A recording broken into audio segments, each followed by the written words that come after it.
Hi everybody, this is Patrick Smith, Chief Executive Officer of Brain Love Health.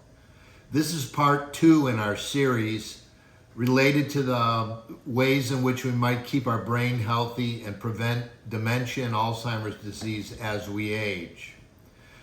Just as a summary, I want to go back and talk about the first part of our series, which was last week, and you can see that on our YouTube channel. It relates to the fact that the research and various clinical trials related to Alzheimer's disease and the drugs that were trying to be developed to treat that problem, the data related to that was faked. And I go into detail in part 1 as to what that data entailed and how they faked it. The point of the part 1 of our series was to convey to you that the methodologies and the research and all the work that's gone into trying to provide a pharmaceutical drug or a magic bullet or pill that was going to solve the Alzheimer's problem was faked, was false. And I'm going to review today the issues that went on with a company that I was the CEO of, called Voyage Pharmaceutical, and the research and the theory we had as to how that related to the downward progression of dementia and Alzheimer's disease. I think you'll find part 2 very interesting, and part 2 will then lead into the third part of our series, which will be how we've incorporated the data, the research, and the understanding of the Alzheimer's disease process to create a methodology that we think is going to be very effective in preventing the problem from occurring in the first place. And then in part 4, I'm going to tie all these various chapters together, talking about the faked research, the failures in Alzheimer's disease, treatment modalities, the work at Voyage Pharmaceutical, and the research that we were able to develop that got us now to a new strategy, which we believe that prevention is the only way which we're going to treat Alzheimer's disease in the future. So let's get started on the Voyager story. That story, in many ways, has a lot of twists and turns to it. I began the process of trying to understand ways in which I might contribute to diseases of aging back in the late 1990s. Now, what made me qualified to do any of this stuff? Well, let's step back a little bit, and I just want to tell you a quick story about a company I founded in 1991. The name of that company was it started out as New England Critical Care and then became Critical Care America as we moved out of New England and went nationwide throughout the USA. That was a very successful public company in the 80s and into the 90s. I started that company in Boston with a venture capital investment initially of $500,000. Then I did an add-on financing of 1.5 and ultimately added $5 million more from the venture capital community throughout Boston and other parts of the United States.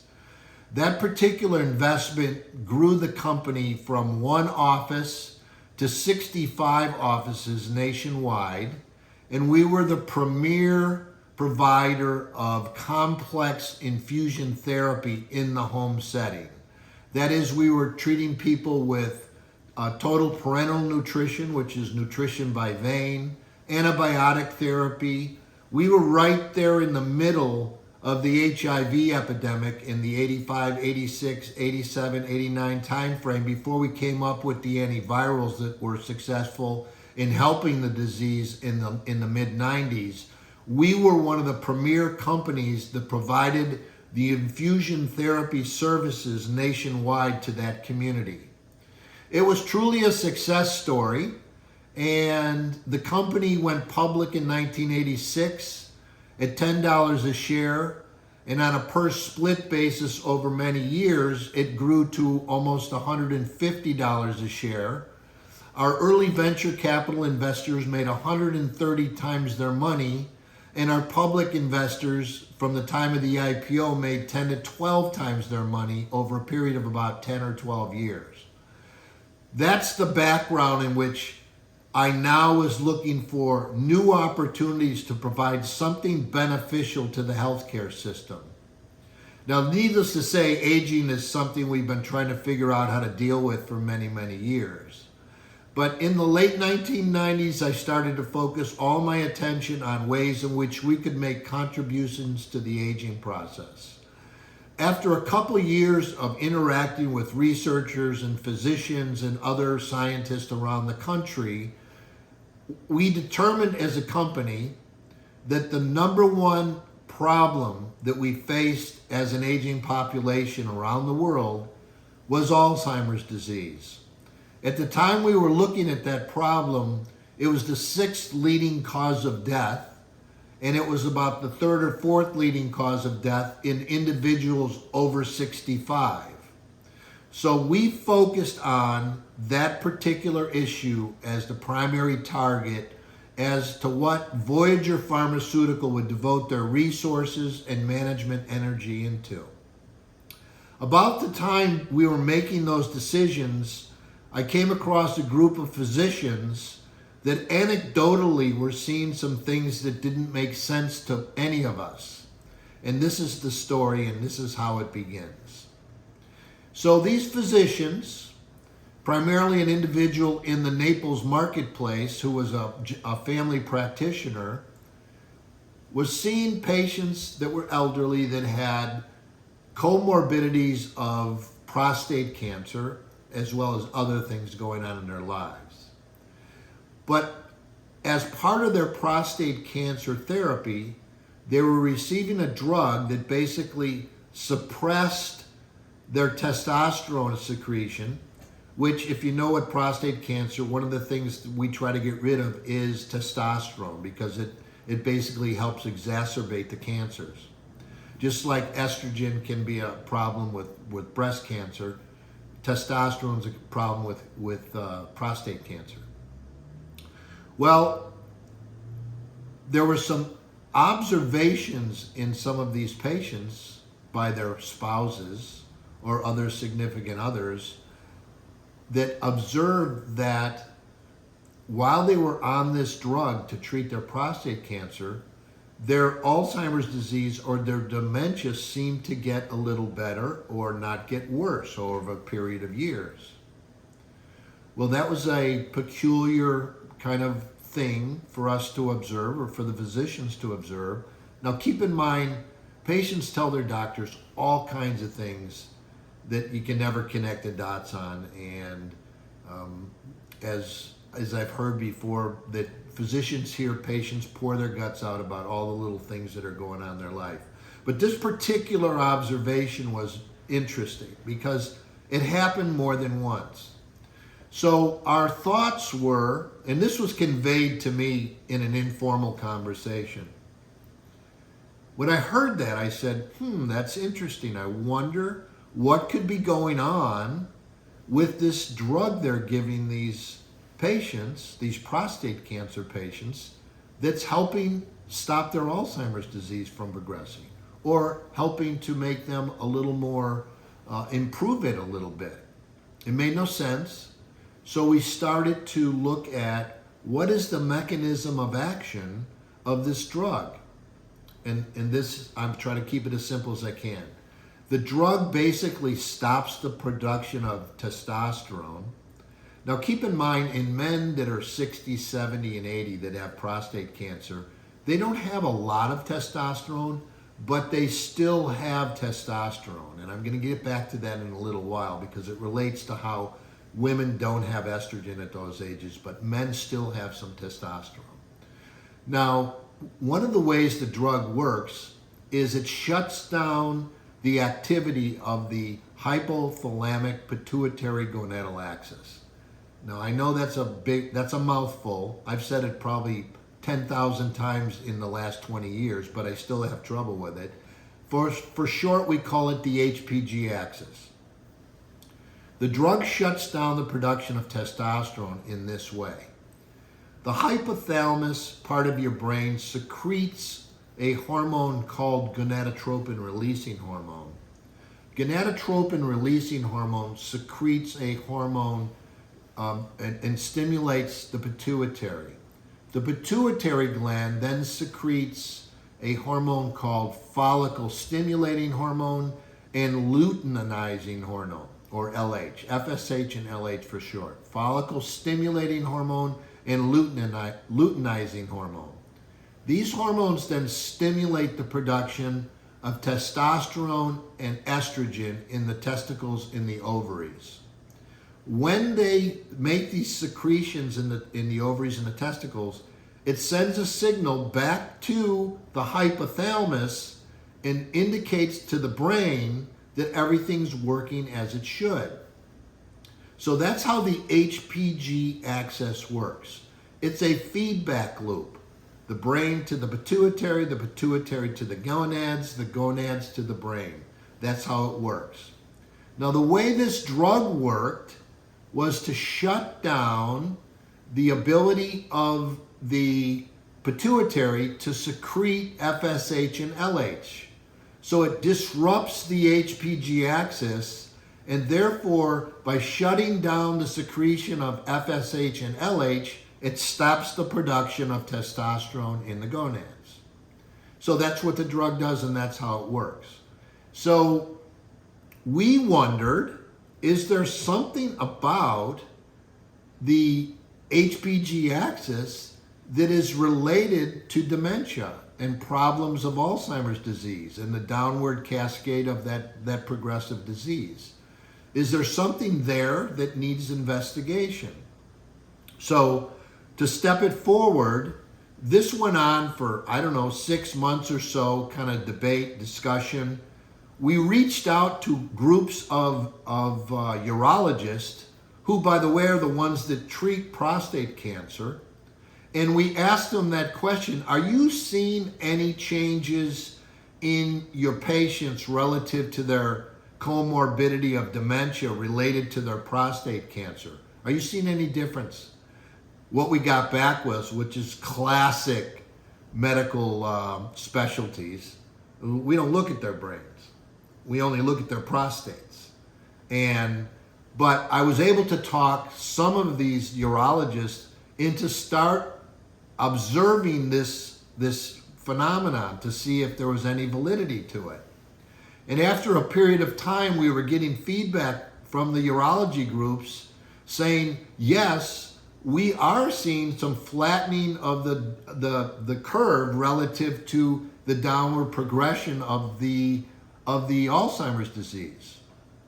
So that then triggered kind of a mini aha moment, which basically said, maybe there's something to this. Maybe this HPG axis is driving some things going on in dementia that need to be looked at further. So about the time we were figuring that out, we came across some researchers who had been in the neuroscience area and were studying Alzheimer's disease, as part of their research labs at universities and so on. And we began to discuss with these researchers some of the observations that we had had. Now, one researcher in particular was very interested in what we were doing, and his name was Mark Smith, and he was a neuroscientist at Case Western Reserve University and was well known throughout the Alzheimer's research community because he's a brilliant scientist, and he had published some amazing papers that were very, very instrumental in understanding the disease. But one of Mark's hallmark kind of focuses was he was not a believer that beta amyloid and amyloid plaques were the causative driving force of Alzheimer's disease. He believed they were an immunological or downstream event to other things that were going on in the brain that were causing the disease to cascade. Primarily, he believed that there was something going on in the neurons that were causing them to move into cell cycling, which ultimately led neurons to die because neurons aren't supposed to divide typically. And he's also involved in oxidative stress. and that was a primary focus of his research. He was very critical of beta amyloid, which was the predominant focus of the research community in the 2000 timeframe. He was very opposed to the amyloid and the tau phosphorylated protein theories, tau tangles. And he was an outspoken critic, and he's actually written research papers on the topic. You can look them up. Dr. Mark Smith, Case Western Reserve University, the Taoist versus the Baptist. He was basically making a case for what's going on here, who's right, or maybe they're both wrong. But he believed it was cell cycling and oxidative stress that was causing the Alzheimer's cascade. So we approached Mark. We discussed with him our thought process relative to the HPG axis. And we suggested to him that maybe FSH and LH was causing the neurons to move into a cell cycling process as we age. And maybe that was the root driving cause of the Alzheimer's cascade or the dementia cascade. Mark kind of scratched his head and said, interesting, never thought of that, but it's easy enough to test. I know what we can do, and I'll set up an experiment up in Cleveland, Case Western, and we'll see what happens. Now let me just take a step back here for a second and discuss why this had implications. The reason it was an interesting observation is because as we move through andropause and menopause, our HPG axis becomes dysregulated. What do I mean by that? The hypothalamus is secreting the gonadotropin releasing hormone. The gonadotropin releasing hormone is stimulating the pituitary to produce FSH and LH. The FSH and LH now are asking the gonads, the ovaries and the testicles to produce estrogen and testosterone. But what happens in your midlife? Your ovaries can't produce the estrogen because you're out of eggs. You've gone through menopause. You can't give the brain the feedback that it wants. So the feedback loop is broken. Same thing with testosterone. It stimulates the production of testosterone, but as you reach midlife, your testosterone levels drop. And consequently, the brain isn't getting that adequate signal that it needs to produce and keep the HPG axis functioning, to keep your reproduction functioning. Now, what does this mean?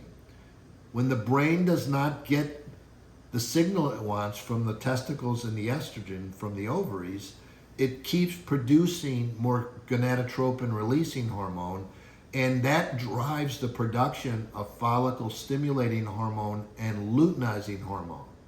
So as your estrogen and testosterone are going down, your LH and FSH are going up. And we were theorizing is it something in the FSH and LH that's driving the neurons to go into an abnormal cell division, which is driving the inflammation, oxidative stress, and the cascade of events that lead to Alzheimer's disease. So that was the hypothesis that we were working on.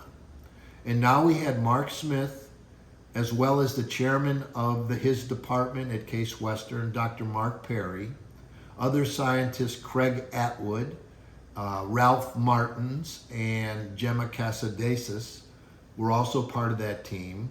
And we performed our first experiment on this theory. So I flew up to Cleveland. We were all set to go. Talked to Mark for hours before the experiment started just to get a grasp on all the things that were going on. Keep in mind, I'm not a researcher. I'm not an MD. I'm a pharmaceutical healthcare services executive. My primary background is as CEO of companies. I know a lot about how the things work and how you build companies, but I'm not into the detailed scientific discovery. Typically in my career, I had people on my staff that did those things for me and advised me on those particular issues. So I just want to mention, That's my background, that I'm a chief executive officer. I know how things work, but I'm not the detail guy in there. So in this particular case, Mark was giving me an overview of how things work. So they started the experiment, and they took petri dishes with neurons in them, and they put FSH, follicle stimulating hormone, on one of the dishes. There might have been 2 or 3 of the same thing. And they put luteinizing hormone on the other dishes. And then they put them in an incubator, and then they just let them incubate and do what they're supposed to do and see what happens. Well, a couple days later, I stayed up in Cleveland for a couple days and interacted with the team and learned about what was going on in their lab and neuroscience and their Alzheimer's research, and spent some quality time getting to know how that whole process works. After a couple days, I needed to get back to Raleigh. That's where Voyage Pharmaceutical was stationed. We were in Raleigh, Durham. And I had other things to do. Primarily my job at that time, mostly what I did was run around and try to raise capital for the company, because we had a young, burgeoning, entrepreneurial drug development company with a theory, and we needed some capital to drive the process forward. So I said to Mark, I have to get back to Raleigh. I've got a meeting tonight with some potential investors. Let's go look at the experiment.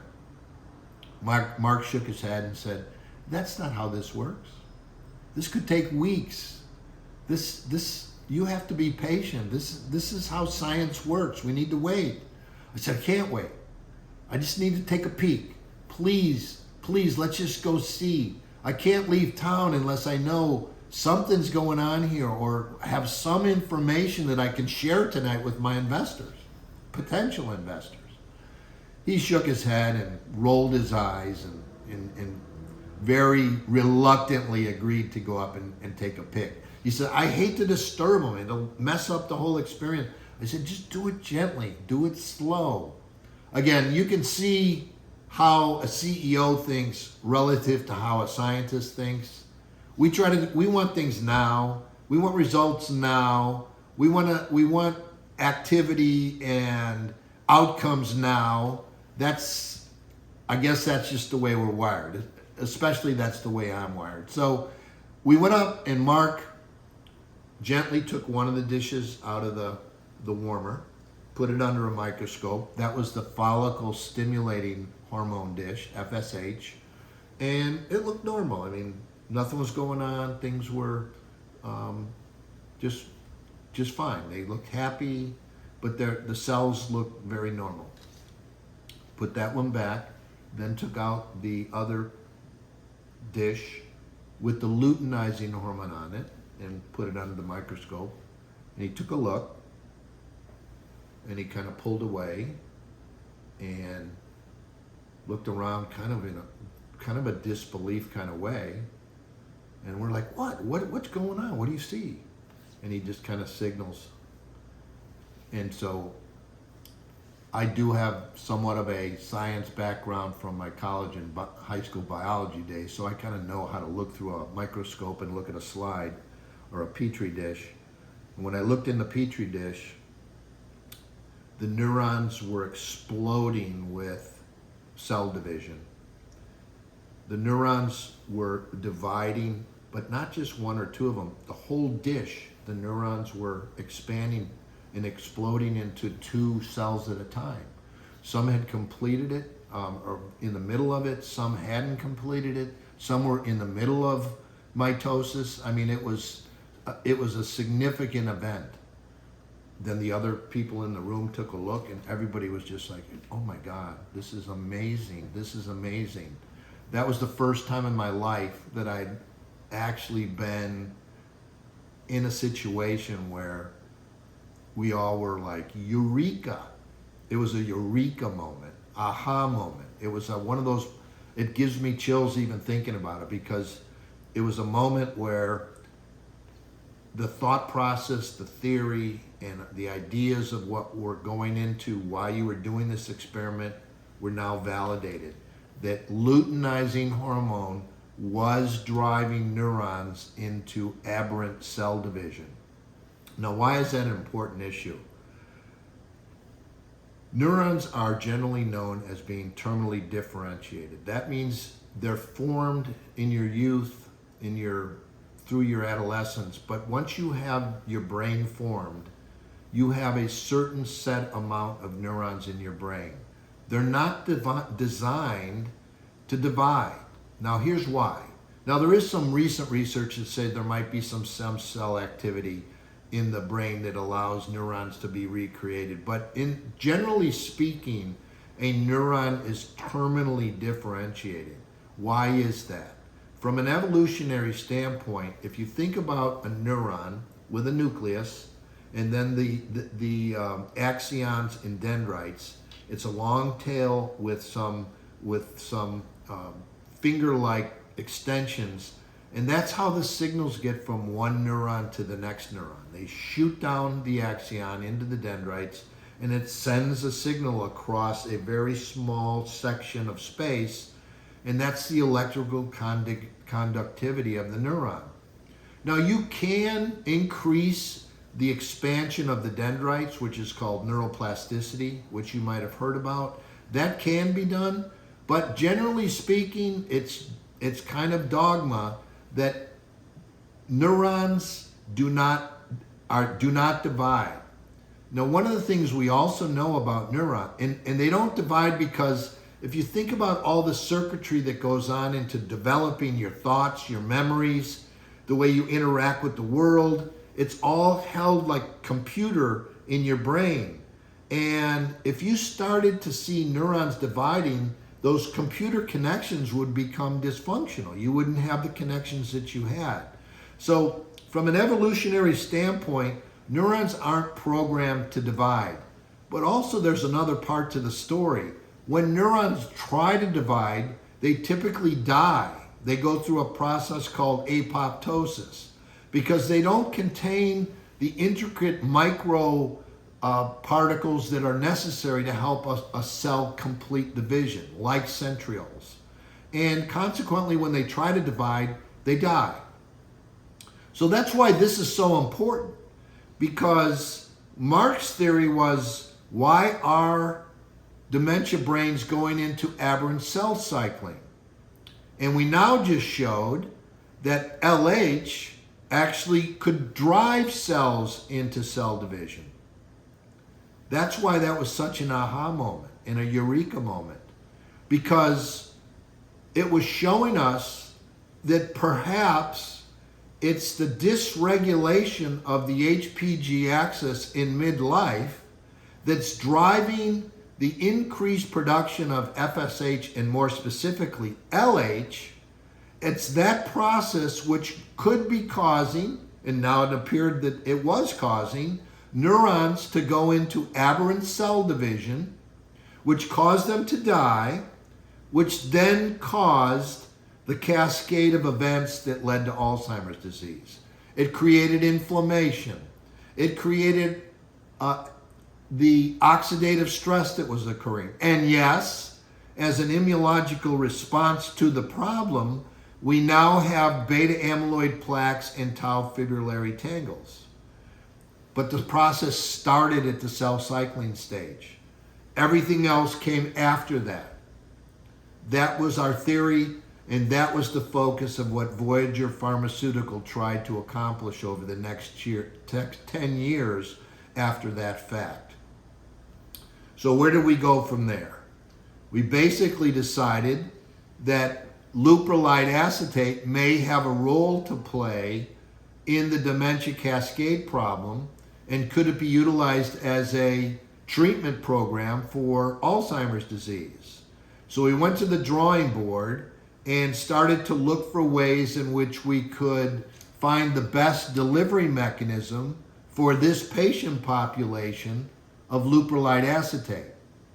And we came up with a new formulation and a new delivery mechanism that was designed by a company out of, I believe, Alabama was their headquarters, Southern Biosystems, in conjunction with their parent company, Direct Pharmaceutical, which is in California.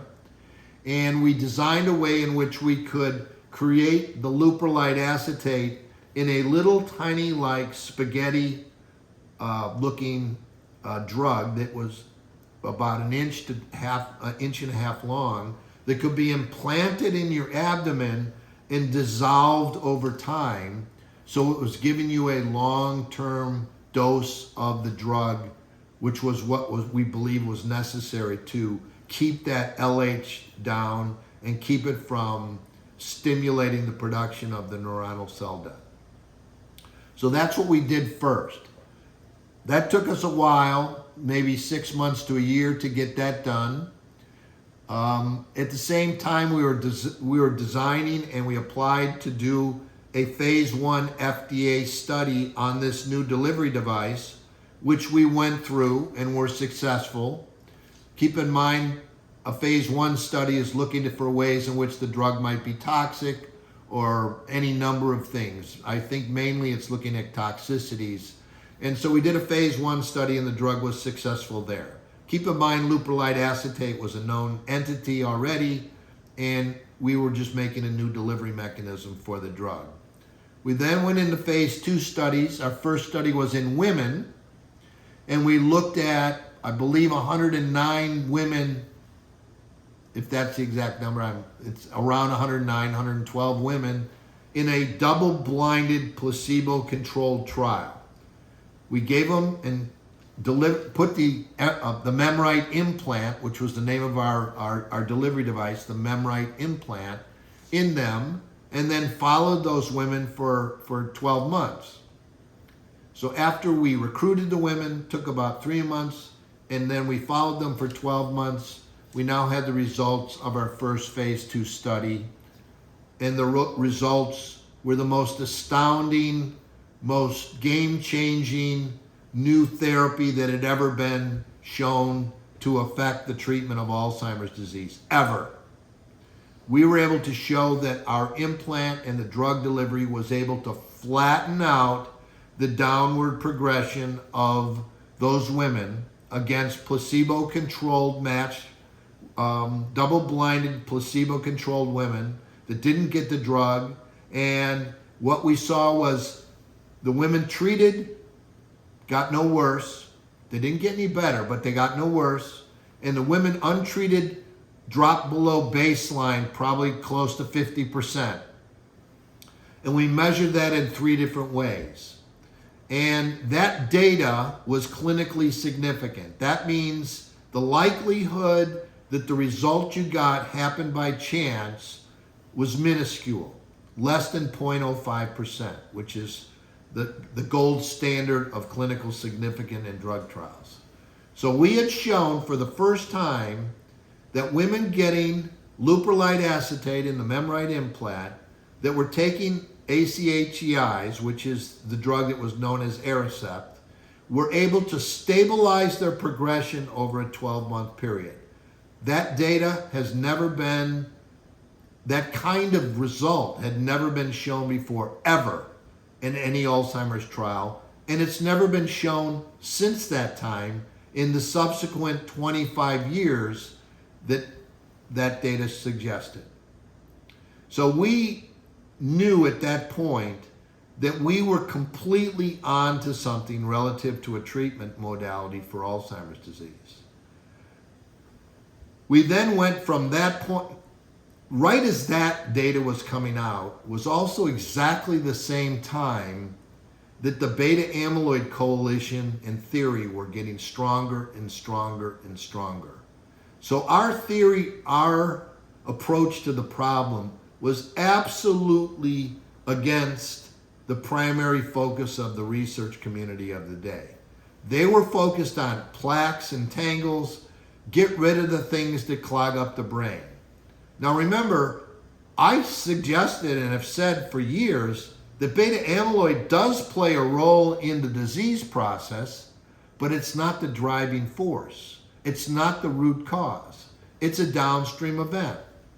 But like typical pharma and like typical situations where they want to create a new drug that can cost you a lot, they want to be able to find ways to get rid of the things they can diagnose. And that's one of the hallmark issues with Alzheimer's disease. You can diagnose it because you can see it. You have plaques in your brain. Oh, I see. Well, let's get rid of those plaques. Well, that was the dominant theory at the time.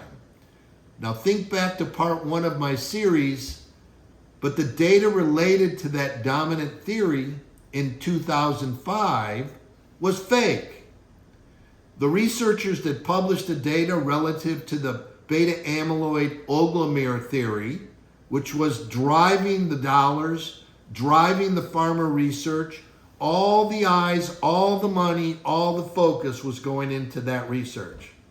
Anybody else that had anything that didn't support that theory was basically looked upon as being outside the mainstream. Consequently, Voyager's data was ignored. The most incredible data that had ever been shown in the history of mankind relative to treating Alzheimer's disease was completely panned by the scientific community because it didn't fit the narrative of the dominant forces of the Alzheimer's research and the Alzheimer's drug community. That actually happened. And consequently, over the succeeding 5 to 6 years, we ran around the country looking for capital from institutional investors. We tried to take the company public. That failed. We were individually looking for angel investors to continue to help fund us. And I personally put in my entire net worth and bank account and foreclosed on my home, basically trying to pursue the potential success of this project. That to me is a tragedy. That is a tragedy because we had the most promising data that had ever been shown to the scientific and pharma community. Why did it fail? It failed for this reason.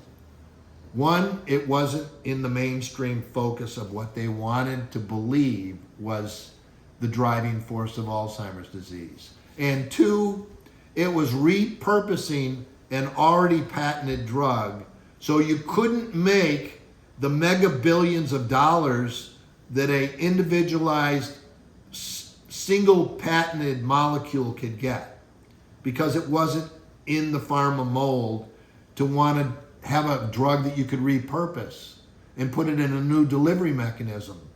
It didn't fit the formulation for being successful in the pharmaceutical industry.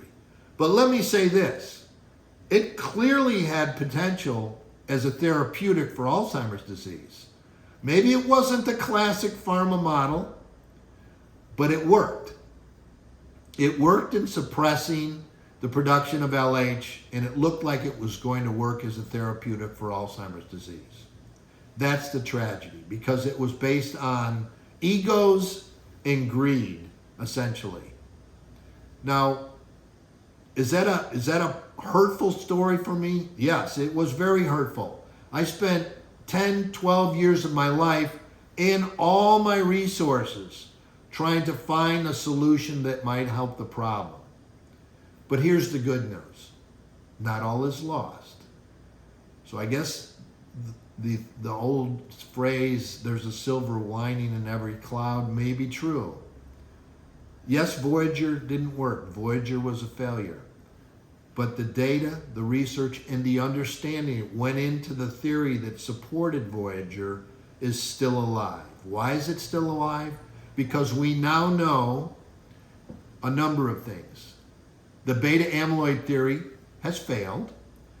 The beta amyloid oligomere research that's been around for 25 years and has been cited over 2,000 times in research publications was fake. But we also know that Voyager's foray into understanding the HPG axis and its effect on Alzheimer's disease is still here. It's in here, and it's in the research that we have. And we're applying that concept now, not to a drug, not to a treatment, because I've come full circle on this whole issue of treating Alzheimer's disease. I actually think, excuse me one second, I actually believe now that you don't want to treat Alzheimer's disease, because I don't believe there's any drug that's ever going to be created that's going to help improve cognition once the damage is done. You can't treat Alzheimer's disease. You need to prevent Alzheimer's disease. If you know where the root cause is, and that's the word we use in functional medicine these days, root cause. Don't treat the symptom, look for the root cause. What's the problem? Why do you have migraines? Why do you have arthritis? Why do you have diabetes? You look back to see, what are you eating? Do you exercise? Are you sleeping well? So that's the model of functional medicine. It's unpacking the relative lifestyle of the individual patient to not treat the symptom, but treat the root cause. So in this case, we're not trying to treat the plaques and treat those issues. We're trying to get to the root cause, which I believe, and I believe in time, everybody will support me in that belief, is a dysregulation of the HPG axis, because it's driven by andropause and menopause. And we now know scientifically that dementia starts, Alzheimer's starts 20 years prior to the symptoms developing. We know that, it's scientific fact. The disease process begins 20 to 25 years prior to you knowing you have a problem. Forgetting your keys, forgetting names, forgetting what day it is. Before you have those things, there's bad things percolating in your brain. The cells start to divide, you get apoptosis, you then start to get inflammation, you get debris, and yes, you get beta amyloid plaques and tau fibrillary tangles. But the root cause is the HPG axis. With that in mind, we can develop ways and create nutritional, exercise, and lifestyle changes that will affect the dysregulation of the HPG axis and give us a much better outcome 20 to 30 years later. That's the focus of my new venture with a group of very astute and knowledgeable researchers and functional and integrative nutritionists that focus on the root cause, and we're developing nutritional support. We've developed a health coaching program for individuals. We're developing nutritional recommendations and lifestyle changes and helping them find better ways to get better sleep, which are significant risk factors for the disease, and that's what Brain Love Health is all about. I wanted to convey to you one more thing. It's very peculiar to me that the HPG axis has been ignored. We hear a lot about estrogen issues, and there's been books written on the fact that estrogen has an effect on women's brains. We know that part. We know estrogen reduction at menopause causes issues. We know testosterone reduction as men hit andropause causes issues. Muscle mass goes away. Women start to put on weight. They basically start to have hot flashes. They have moodiness. They have issues related with sleep. We know those things. Estrogen is a good thing. Estrogen causes good things to happen because it keeps the HPG axis intact. But very little is talked about relative to not just the estrogen going down, very little is talked about the LH going up. And I believe the LH is a significant contributor to what's occurring into the diseases of what's going on as we age. I believe it contributes to osteoporosis. I believe it leads to issues related to diabetes. I believe it relates to issues related to Alzheimer's disease. I believe it's the singularly most important aspect of aging that has not been looked at properly. Having said that, we've spent the last couple years looking around the world, dealing with different researchers that have shown that there are ways nutritionally that you can lower the spikes and the continuation of the upward trend of LH, which we believe is going to have a significant impact on dementia and Alzheimer's disease, which is our focus, but will also have a tremendous impact on other diseases of aging that occur. Remember now, I started my career in the late 90s thinking about aging issues, I then focused it in on Alzheimer's disease. I believe LH is the number one culprit in diseases of aging. And we need to find ways to suppress that spike that occurs once we go into menopause and andropause. It's not the only issue, but I believe it's a driving force. It could be the root cause of many things we're looking at. And I believe we need more research and more people focused on that concept, because I think it'll have a significant impact on the future of healthcare and medicine and help in many, many ways. So today, that's the story, the Voyage pharmaceutical story. In part one, I talked about the fake science, the beta amyloid theory, 30 years of wasted time looking at a theory that never panned out. At the same time they were focused on that theory, there was a theory that showed the best data ever occurring in 2005 related to Voyage pharmaceutical and our approach to deal with the HPG axis and lower LH through a drug called leuprolide acetate and the Memrite implant. In part three, I'm going to talk about how I now believe prevention is the only cure for Alzheimer's disease, and how Brain Love Health has developed methodologies through nutrition, coaching, lifestyle changes, and better sleep and exercise that are going to make a big impact on your life. So I ask you to stay tuned to part three, and then I'll summarize it all up in part four for those that only want to watch one video at a time. But there's the details of today, and I want to thank you for listening. I'm Patrick Smith. I'm the Chief Executive Officer of Brain Love Health. Have an awesome day. Bye-bye.